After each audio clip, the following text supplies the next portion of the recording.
Le processus entamé depuis 2000 autour des objectifs du millénaire pour le développement n'avait jamais été assez contraignant et ambitieux pour impulser les actions nécessaires et éradiquer la pauvreté, l'inégalité et autres qui constituent un frein de développement des pays de la sous-région.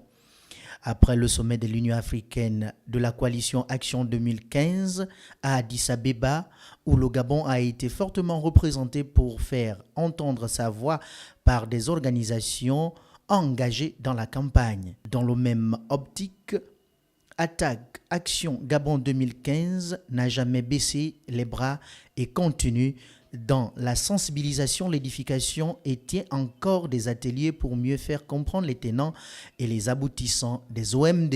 Non. Pour répondre clairement, les objectifs n'ont pas été atteints. C'est pour ça que nous organisons ce genre de conférences pour déjà sensibiliser les gens, les populations sur l'existence des OMD et ensuite donner dire si oui ou non ces objectifs ont été atteints.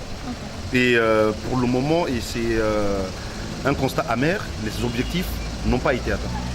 Voilà. Bien, il y a plusieurs facteurs qui font en sorte que ces objectifs n'ont pas été atteints, notamment les inégalités et les exclusions.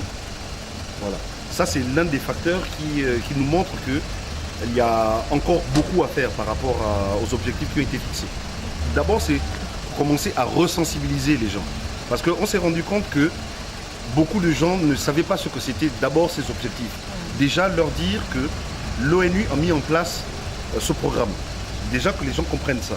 Ensuite, recueillir justement les idées aussi. Parce qu'on ne va pas le faire tout seul.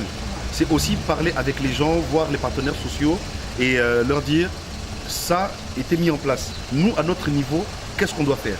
Nous avons déjà certaines pistes. Mais il faudrait que, comme on dit, un soldat ne peut pas laver la figure.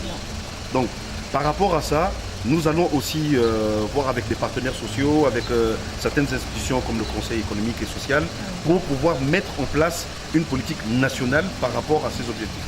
Cela vise donc à mettre en place des plaidoyers en direction des décideurs institutionnels et autres parties prenantes des négociations internationales sur la question liée à lutter contre les inégalités, la politique des adaptations aux nouvelles technologies de l'information et de lutter contre la pauvreté.